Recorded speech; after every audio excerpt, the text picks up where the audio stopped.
बिस्मिल्लाहिर्रहमानिर्रहीम। नाज़रीन, आप देख रहे हैं मालूमाती तिब्बी चैनल हर्बलिस्ट टीवी 786 और मैं हूं आपका मेज़बान हकीम एस बासिर। दोस्तों, काफ़ी दिनों के बाद आज दोबारा से आपकी खिदमत में हाज़िर हूं और आज आपकी खिदमत में मैं माजून मुग़ल्लज़ जवाहरदार का नुस्ख़ा लेकर आपकी खिदमत में हाज़िर हुआ हूं।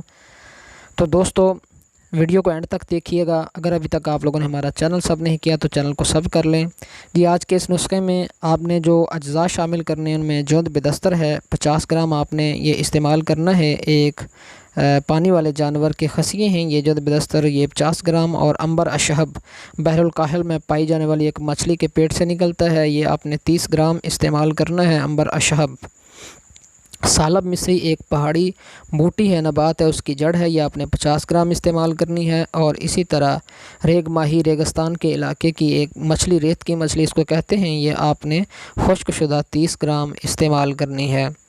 मूसल सफ़ेद ये भी एक जो है जड़ी बूटी की जड़ है, इसको भी आपने 50 ग्राम इस्तेमाल करना है।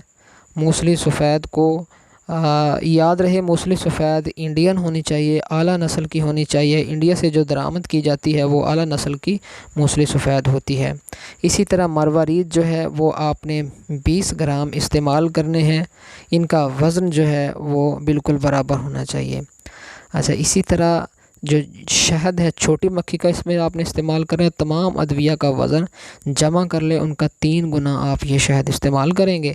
और तमाम अद्विया को पीस कर बारीक पाउडर करके इसी शहद के अंदर मिलाकर माजून तैयार करेंगे। और साथ में अज़ाफ़ी तौर पर आप इसमें वर्क़ चांदी शामिल करेंगे तो ये आपका माजून मुग़ल्लज़ जवाहरदार तैयार है, जो हर दर्जा मुग़ल्लज़ है। मैं उम्मीद करता हूँ कि वीडियो पसंद आई होगी। शुक्रिया।